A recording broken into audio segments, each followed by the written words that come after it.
کے اندر جبریل علیہ السلام کے ساتھ قرآن مجید کا دور کرتے تھے۔ تو جو رمضان المبارک ہے اس کو آپ نے سنا ہوگا، لوگ یہ بھی کہتے ہیں کہ یہ قرآن کا مہینہ ہے۔ تو اس حوالے سے ہم نے کل یہ کہا تھا کہ ہم انشاءاللہ ہر رات کو شام کو تھوڑے سے ٹائم میں، مختصر ٹائم میں، ہم ایک سپارے کا خلاصہ بیان کریں گے کہ ایک سپارے کے اندر اللہ رب العزت نے کیا کیا بیان فرمایا۔ تفصیل کی طرف نہیں جائیں گے، خلاصہ بیان ہوگا، آپ لوگ بور نہیں ہونا۔ آپ سب نے یہ اس لیے سننا ہے کہ اللہ رب العزت نے ہمارے لیے قرآن کے اندر کیا میسج بھیجا ہے، کیا حکم دیے ہیں، اور کن کن چیزوں سے ہمیں منع کیا گیا ہے، کن چیزوں کا حکم دیا گیا ہے، وہ خلاصتاً بس میں بیان کروں گا، تو آپ لوگوں نے ان کو صحیح سے سننے کی کوشش کرنی ہے۔ تو بسم اللہ الرحمن الرحیم، پہلا سپارہ، اس کے اندر 2 صورتیں ہیں، ایک سورہ فاتحہ اور دوسری سورہ بقرہ۔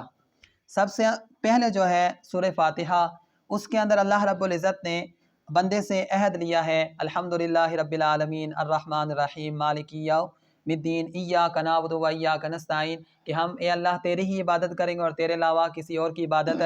نہیں کریں گے اور تجھ سے ہی مدد چاہیں گے۔ اس کے بعد اللہ رب العزت نے بندوں کو یہ حکم دیا ہے کہ وہ ہر وقت دعا کے اندر یہ بات مانگیں کہ اللہ ہمیں صراط مستقیم پہ چلا، صراط الذین انعمت علیہم، اور راستہ ان لوگوں کا جن پر تو نے انعام فرمایا۔ تو یہ سورہ بقرہ کے اندر یہ 2 چیزیں۔ آگے جو ہے سورہ بقرہ شروع ہوتی ہے اور یہ مدنی صورت ہے۔ اب جو اس کے اندر جو مضامین ہیں، جو مضمون آئے ہیں مختصر قسم کے، وہ مضمون بیان کرتے ہیں۔ سب سے پہلا اس کے اندر جو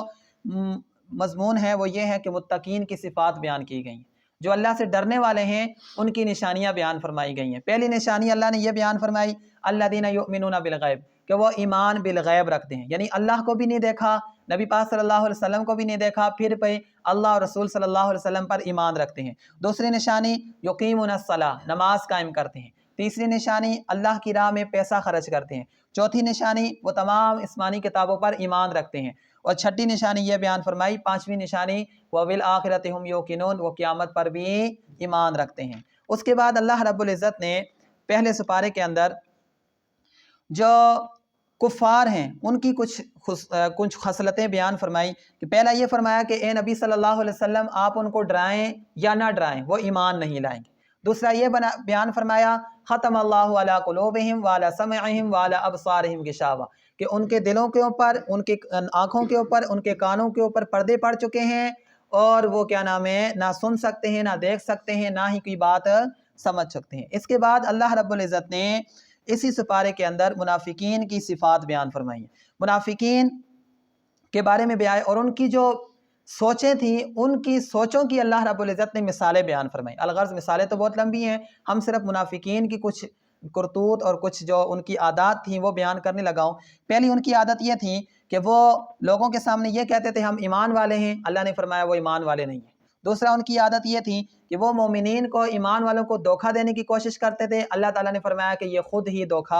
اپنے آپ کو دھوکہ دے رہے ہیں، اللہ پاک کو دھوکہ نہیں دے سکتے۔ تیسری نشانی یہ بیان فرمائی کہ وہ جھوٹ بولتے تھے۔ چوتھی نشانی یہ تھی کہ اصلاح کا نام لے کر فساد ڈالنے کی کوشش کرتے تھے، کہتے تھے ہم اصلاح کر رہے ہیں، حالانکہ فساد ڈالنے کی کوشش کر رہے تھے۔ اسی طرح وہ جو مسلمان تھے، مومنین تھے، ان کا مذاق اڑاتے تھے۔ اسی طرح وہ ایمان والوں کو کمزور اور ایمان والوں کو بے وقوف سمجھتے تھے۔ تو یہ جو ہے چند آیات کے اندر منافقین کا ذکر آیا۔ اس کے بعد اللہ رب العزت نے عبادت کا حکم دیا اور معبود کے بارے میں بتایا، معبود کا تعارف کروایا، فرمایا یا ایھا الناس اعبدوا ربکم الذی خلقکم، کہ اے لوگو تم نے اس رب کی عبادت کرنی ہے جس نے تمہیں بھی پیدا کیا ہے، تم سے پہلے جتنے بھی لوگ تھے انہوں کو بھی اس نے ہی پیدا کیا۔ کیوں؟ لعلکم تتقون، اگر تم اس رب کی عبادت کرو گے تو تم پرہیزگار بن جاؤ گے۔ پھر فرمایا کہ الذی جعل لکم الارض، کہ جس نے تمہارے لیے زمین کو فرش بنایا، آسمان کو تمہارے لیے چھت بنایا، وانزل من السماء ماء، آسمان سے پانی اتارا اور اس کے ذریعے تمہارے لیے پھل اور پودے اگائے۔ آگے اللہ تعالیٰ نے یہ ساری صفات بیان کرنے کے بعد فرمایا فلا تجعلوا للہ انداد، کہ اللہ کا کبھی بھی کوئی مد مقابل اور اس کا کبھی کوئی شریک مت ٹھہرانا۔ اگلی آیات کے اندر اللہ رب العزت نے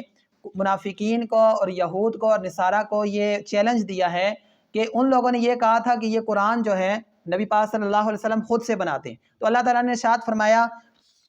کہ اگر تمہارا یہ دعویٰ ہے وَإِن كُنتُمْ فِي رَيْبٍ مِّمَّا، اگر تم لوگ اس بارے میں شک کرتے ہو کہ یہ اللہ رب العزت نے، نبی پاک صلی اللہ علیہ وسلم نے قرآن کو اپنے سے بنایا ہے، تو پھر تم اس میں سے قرآن کی طرح ایک صورت لا کر دکھاؤ۔ پھر آگے اللہ رب العزت نے خود ہی رد فرما دیا کہ تم کبھی بھی یہ نہیں کر سکتے، اور پھر آگے فرمایا کہ اگر نہیں کر سکتے تو پھر اس آگ سے ڈرو جس آگ کا ایندھن کیا نام ہے انسان بنیں گے اور پتھر ہوں گے، اس آگ سے تمہیں ڈرنا چاہیے۔ پھر اللہ رب العزت نے آگے ان لوگوں کے بارے میں بیان فرمایا کہ کچھ ایسے لوگ بھی ہیں جو قرآن پڑھ کے بھی گمراہ ہوتے ہیں، یضل بہ کثیرا ویہدی بہ کثیرا، بہت سارے لوگ قرآن پڑھ کے ہدایت پاتے ہیں اور بہت سارے لوگ قرآن پڑھ کے گمراہ ہوتے ہیں۔ یہ وہی لوگ قرآن پڑھ کے گمراہ ہوتے ہیں جو قرآن کے اندر اپنی رائے پیش کرتے ہیں، استاذ کے بغیر، علماء کے بغیر، مفسرین کے بغیر، بزرگوں کے بغیر اگر قرآن کو سمجھنا کی کوشش کرتے ہیں تو وہ لوگ سمجھنے نہیں پاتے، بلکہ وہ قرآن پڑھ کے گمراہ ہوتے ہیں۔ اس لیے قرآن پڑھنے کے لیے اور اس کو سمجھنے کے لیے ایک عالم کا ہونا، ایک استاذ کا ہونا، اس سے سیکھنے بہت ضروری ہے، کیونکہ اللہ نے خود فرما دیا بہت سارے لوگ قرآن پڑھ کے بھی گمراہ ہوتے ہیں۔ اسی طرح اللہ رب العزت نے جو اپنے وجود پر، اللہ رب العزت نے اپنے وجود پر ایک عقلی دلیل دی کہ یعنی ایک تو ویسے تو قرآن و حدیث کی دلائل تھے نا، عقلی دلیل ان کو کہا تم یہ سوچو کیف تکفرون باللہ، تم اللہ کا کیسے انکار کر سکتے ہو، وکنتم امواتا، حالانکہ تم نہیں تھے، تم مردہ تھے، فاحیاکم، تمہیں انہوں نے زندہ کیا، اس رب نے تمہیں زندہ کیا، ثم یمیتکم، پھر تمہیں موت دے گا، ثم یحییکم، پھر تمہیں وہ زندہ کرے گا، ثم الیہ ترجعون، پھر تم اس کی طرف لوٹ کر جاؤ گے۔ تو یہ اللہ رب العزت نے ان کو دلیل دی ہے کہ تمہاری تو یہ کیفیت ہے، تو پھر تم اس رب کا کیسے انکار کر سکتے ہو؟ یعنی یہ مشرکین اور یہود و نصارہ کو اللہ رب العزت نے یہ دلیل دی۔ پھر اس کے بعد اللہ رب العزت نے جنت کا تعارف کرایا کہ جنت کے بارے میں اللہ رب العزت نے ارشاد فرمایا کہ جنت کیسی ہوگی کہ اس کے اندر وَبَشِّرِ الَّذِينَ آمَنُوا وَعَمِلُوا الصَّالِحَاتِ، ایمان والوں کو اور اچھے اعمال کرنے والوں کو لیے رسول اللہ صلی اللہ علیہ وسلم کو فرمایا کہ ان کو خوشخبری سنا دو کہ ان کے لیے اللہ رب العزت نے باغات تیار کیے ہیں، اور باغات ایسے ہوں گے کہ تجری من تحتها الانہار، کہ ان باغوں کے نیچے سے نہریں بہہ رہی ہوں گی، جب بھی وہ اس میں سے کوئی پھل کھائیں گے تو اس پھل کے اندر اللہ رب العزت ہر قسم کا ذائقہ رکھ دے گا۔ علماء فرماتے ہیں، مفسرین فرماتے ہیں کہ جنت کا ایک پھل کھانے سے 70 پھلوں کا ذائقہ اس کے منہ میں آئے گا۔ تو یہ اللہ رب العزت نے مومنین اور ایمان والوں کے لیے یہ چیزیں رکھی۔ اسی طرح اللہ رب العزت نے یہ بھی بیان فرما دیا کہ یہ دنیا ساری کی ساری انسان کے لیے بنا دی ہے۔ اللہ رب العزت نے ارشاد فرمایا الذی خلق لکم ما فی الارض جمیعا، جو کچھ زمین میں ہے یہ سب کے سب اللہ نے انسانوں کے لیے بنایا، سب کچھ اللہ نے بندوں کے لیے بنایا۔ آگے اللہ رب العزت نے تاریخ انسانی کی جو ابتدا ہے وہ بیان فرمائی، فرشتے، حضرت آدم علیہ السلام اور شیطان کا جو آپس میں مکالمہ اور یہ ساری چیزیں وہ اللہ رب العزت نے تفصیلاً بیان فرمائی، آپ نے پہلے بھی سنی ہوئی ہیں، بس اس میں دو چار باتیں بتاؤں گا۔ اللہ رب العزت نے تمام فرشتوں کو جمع کیا اور کہا کہ میں اپنا ایک خلیفہ بنانے لگا ہوں، تو فرشتوں نے کہا کہ یہ تو جا کے خلیفہ زمین پہ فساد ڈالے گا اور خون ریزیاں کرے گا۔ اللہ نے فرمایا جو میں جانتا ہوں وہ تمہیں نہیں معلوم۔ پھر اللہ رب العزت نے آدم علیہ السلام کو پیدا کیا، آدم علیہ السلام کو پیدا کرنے کے بعد ہر چیز کا علم عطا فرمایا، فرشتوں سے کہا کہ حضرت آدم علیہ السلام سے سوالات پوچھو، تو جب انہوں نے حضرت آدم علیہ السلام سے سوالات پوچھے، آدم علیہ السلام نے ان کو ہر سوال کا جواب دیا، تو انہوں نے کہا یا اللہ ہمیں اتنا ہی علم ہے جتنا تو نے دیا ہے، اور اس کے علاوہ ہمیں کوئی علم نہیں ہے۔ پھر حضرت آدم علیہ السلام کے بارے میں اللہ تعالیٰ نے حکم دیا فرشتوں کو سجدہ کرو، تمام فرشتوں نے سجدہ کیا الا ابلیس، ابلیس کے علاوہ۔ ابلیس نے جو ہے تکبر کیا، ابا واستکبر وکان من الکافرین، اس نے تکبر کیا، انکار کیا اور کافروں میں سے ہو گیا۔ آگے ہی اللہ رب العزت نے ملا کر حضرت آدم علیہ السلام جنت میں کیسے گئے تھے، ان جنت میں سے نکال کر دنیا میں کیسے آئے، وہ ساری بات بیان فرمائی۔ شیطان نے وسوسہ ڈالا، ایک درخت کھانے سے منع کیا گیا تھا کہ گندم کا درخت نہیں کھانا، تو انہوں نے وہ کھا لیا شیطان کے وسوسے کی وجہ سے، تو آپ کو پھر دنیا میں اتار دیا گیا اور فرمایا کہ اب دنیا میں تم نے رہنا ہے ایک مدت تک، اپنا جو کھانا پینا رزق تمہاری تقدیر میں لکھا ہے وہ کھانا ہے، اس کے بعد آپ نے اوپر چلے جانا ہے۔ تو یہ سارا جو ہے یہ پہلے سپارے کے اندر ہی اللہ رب العزت نے یہ چیزیں بھی بیان فرمائی۔ اس کے بعد اللہ رب العزت نے بنی اسرائیل کے اوپر جو نعمتیں کی تھی، انعام کیے تھے، وہ انعام اور جو ان سے عہد لیا تھا، جو وعدے لیے تھے، ان وعدوں کا ذکر کیا۔ ان کے ساتھ ایک وعدہ یہ تھا کہ بچڑے کی پوجا نہیں کرنا، دوسرا ان کے ساتھ یہ تھا کہ انہوں نے آپس میں اتفاق اور اتحاد سے رہنا ہے، لیکن انہوں نے کوئی وعدہ نہیں مانا، ہر وعدے کی خلاف ورزی کی، اور انہوں نے جو اعمال کیے، بچڑے کی پوجا کی، اللہ رب العزت کو دیکھنے کا مطالبہ کیا کہ ہم نے اللہ کو دیکھنا ہے۔ اسی طرح بنی اسرائیل نے سچی توبہ سے انکار کیا، اللہ رب العزت نے جو ان کو نعمتیں عطا فرمائی ان نعمتوں کا انکار کیا، ہیلہ سازی کی، قبلہ قتل و غارت کی، ظلم کیا، اس کے بعد انہوں نے زندگی سے محبت اور موت سے نفرت کی، یہ ساری جبرائیل علیہ السلام سے دشمنی کی، انبیاء کو قتل کیا، یہ ساری صفتیں جو تھیں بنی اسرائیل میں تھیں، اور اللہ رب العزت نے یہ سب کی سب ذکر فرما دی۔ پھر اللہ رب العزت نے آگے فرعون کے بارے میں بتایا کہ فرعون سے اللہ رب العزت نے بنی اسرائیل کو نجات دی، وہ بھی اس سپارے کے اندر پورا تفصیلاً ذکر کیا۔ پھر بنی اسرائیل نے بچڑے کی جو پوجا کی تھی اور سامری نے جو بچڑا بنا کے دیا تھا اور اس کی جو آواز آتی تھی، وہ ساری کی ساری باتیں تفصیلاً اللہ پاک نے پہلے ہی سپارے میں ذکر فرما دی۔ اس کے بعد سجدہ کرنے اور توبہ کرنے کا حکم دیا گیا، اور انہوں نے پہلے ان کو اللہ نے حکم دیا کہ تم نے حضرت موسیٰ علیہ السلام کو طور پر چلے گئے تورات لینے کے لیے، بنی اسرائیل نے پیچھے بچڑا بنا کر اس کی پوجا کرنی شروع کر دی۔ اب جب حضرت موسیٰ علیہ السلام واپس آئے تورات کتاب لے کر، تو اللہ نے ان کو حکم دیا کہ تم لوگ توبہ کرو، ان کو توبہ کا حکم دیا، تو انہوں نے توبہ کرنے میں کیا کی؟ جھوٹی توبہ کی، تو اللہ رب العزت نے کوہ طور پہاڑ کو اٹھا کر ان کے سروں پر رکھ دیا۔ جب سروں پر آیا تو انہوں نے پھر اس وقت سجدے میں سر رکھ کے توبہ کرنی شروع کی، اور اس طرح توبہ کی کہ ایک رخسار ان کا زمین پہ تھا اور ایک آنکھ سے اوپر پہاڑ کو دیکھ رہے تھے، تو وہ ساری جو کیفیت اللہ رب العزت نے یہ پہلے سپارے کے اندر بیان فرما دی۔ پھر اللہ رب العزت نے ان کے اوپر جو کھانے پینے کی نعمتیں اور انہوں نے جو نعمتوں کا کفر کیا، انکار کیا، وہ ساری تفصیلاً باتیں بیان ہوئی۔ اللہ رب العزت نے ان کے لیے من و سلوہ اتارا، انہوں نے کہا ہمیں من و سلوہ نہیں چاہیے، ہمیں یہ دالیں چاہیے، تو آج تک ان کی وجہ سے ہم بھی دالیں کھا رہے ہیں۔ تو یہ کیا ہے، بنی اسرائیل نے اس وقت یہ کیا تھا؟ ناشکری کی تھی۔ اگر وہ اس وقت شکر کرتے تو آج تک ہمارے لیے من و سلوہ اسی طرح اترنا تھا۔ اسی طرح حرام چیزوں میں انہوں نے ہیلہ سازی کی۔ اب کچھ لوگ ہیں، ہم لوگ بھی ایسے کوشش کرتے ہیں کہ جو چیز ہمارے لیے حرام ہے اس کو ہیلہ کر کے اپنے لیے حلال کرنے کی کوشش کرتے ہیں، تو یہ سب سے پہلے بنی اسرائیل نے کیا تھا۔ اللہ تعالیٰ نے فرمایا تھا کہ ہفتے والے دن شکار نہیں کرنا، تو انہوں نے، میں نے آپ کو پہلے تفصیلاً واقعہ سنایا ہوا ہے کہ انہوں نے نہر کے اندر ساتھ ہی چھوٹے چھوٹے گڈھے مار کے ادھر سے راستہ چھوڑ دینا، ساری مچھلیوں نے گڈھوں کے اندر آ کے پھنس جانا، انہوں نے وہ ہفتے والے دن نہیں، سوموار والے دن وہاں سے نکالنی شروع کر دینی۔ تو کسی نے کہنا جناب تم یہ اللہ تعالیٰ نے منع کیا ہے، تم یہ کیوں کر رہے ہو؟ انہوں نے کہا ہم ہفتے کو تھوڑی کر رہے ہیں، ہم تو پیر والے دن کر رہے ہیں، ہفتے والے دن تو نہیں۔ تو یعنی جو چیز اللہ نے ان کے لیے حرام کی تھی اس کو وہ ہیلہ کر کے وہ اپنے لیے حلال کرنے کی کوشش کرتے تھے۔ تو اللہ رب العزت نے پھر ان کو کیا سزا دی؟ کونوا قردۃ خاسئین، اللہ نے فرمایا کہ سب کے سب دھتکارے ہوئے بندر بن جاؤ۔ تو اللہ نے ان سب کو یہ سزا کے طور پہ، تو یہ بھی اس کے اندر اللہ رب العزت بیان ہوئی۔ قتل اور قتل کا عجیب واقعہ، وہ جو ایک قتل ہوا تھا، پھر اللہ رب العزت نے حکم دیا کہ گائے کو ذبح کرو، گائے کا گوشت جو ہے مقتول کے ساتھ لگاؤ تو وہ بتا دے گا۔ وہ حضرت موسیٰ علیہ السلام کے حکم سے وہ سارا واقعہ تفصیلاً بیان ہو چکا ہے، لیکن اشارتاً بتا دیا کہ قتل کا واقعہ اور مقتول کا جو عجیب سا واقعہ ہے، اور گائے کا حکم دیا گیا کہ اس کو ذبح کر کے اس کا گوشت آپ مقتول کے ساتھ لگاؤ، تو مقتول خود بتائے گا کہ مجھے فلاں بندے نے، تو پھر جب وہ گوشت لگایا کیا مقتول نے خود بتایا کہ مجھے فلاں بندے نے قتل کیا، وہ سارا واقعہ بھی پہلے سپارے کے اندر ذکر ہے۔ اسی طرح یہود کی جو دین سازی تھی، یہود نے اپنے سے عقائد بنائے ہوئے، ایک عقیدہ انہوں نے یہ بنایا ہوا تھا کہ صرف اور صرف جنت میں ہم نہیں جانا، جو نصرانی اور یہودی ہیں وہی جنت میں جائیں گے، اس کے علاوہ کوئی نہیں جائے۔ تو اللہ تعالیٰ نے ارشاد فرمایا کہ ان سے پوچھو کیا ان کے ساتھ ہم نے کوئی وعدہ کیا ہے کہ بھائی ان کو ہی ہم نے جنت میں بھیجنا ہے اور کسی نے جنت میں نہیں جانا۔ پھر اس کے بعد انہوں نے جو زندگی سے ان کو محبت تھی اور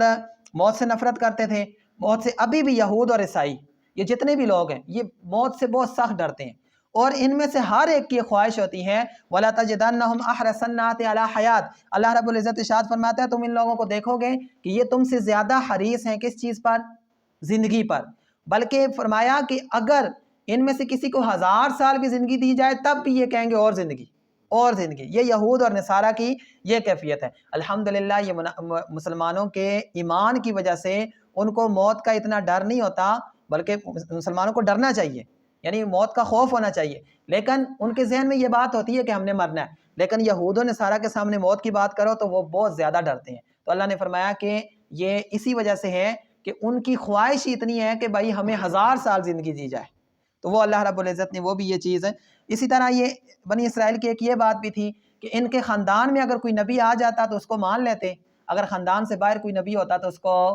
نہیں مانتے۔ اب بنی اسرائیل میں نبی پاک صلی اللہ علیہ وسلم جب عربوں کے اندر آئے تو انہوں نے رسول اللہ صلی اللہ علیہ وسلم کا انکار کر دیا، حالانکہ یہ رسول اللہ صلی اللہ علیہ وسلم کو اپنے بیٹوں سے زیادہ جانتے تھے، یعنی جس طرح بندہ اپنے بیٹے کے بارے میں جانتا ہے اس سے زیادہ ان کو پتا تھا کہ رسول اللہ صلی اللہ علیہ وسلم حق ہیں اور اللہ کے نبی ہیں، لیکن انہوں نے پھر بھی رسول اللہ صلی اللہ علیہ وسلم کا انکار کر دیا۔ اسی طرح جبرائیل علیہ السلام کا تعارف اللہ رب العزت نے اس بارے میں بیان فرمایا، اور یہودیوں کی جو جبرائیل علیہ السلام سے دشمنی تھی، انہوں نے یہ دشمنی پالی ہوئی تھی کہ اللہ رب العزت نے جبرائیل علیہ السلام کو حکم دیا تھا کہ جا کے نبوت جو ہے بنی اسرائیل کو دینی ہے، انہوں نے جا کے عربوں کو دے دی، تو اس وجہ سے یہ جبرائیل علیہ السلام سے دشمنی رکھتے تھے۔ اللہ تعالیٰ نے فرمایا کہ دشمنی رکھنے کی ضرورت نہیں ہے، جبرائیل علیہ السلام نے جو بھی کیا ہے اللہ کے حکم سے کیا ہے۔ اس طرح یہود کے نے جو جادو کیا تھا، اور ہاروت ماروت جو دو فرشتے اتارے گئے تھے وہ جادو سکھاتے تھے لوگوں کو، اس لیے تاکہ لوگوں کو جادو اور معجزے کے اندر فرق معلوم ہو جائے، تو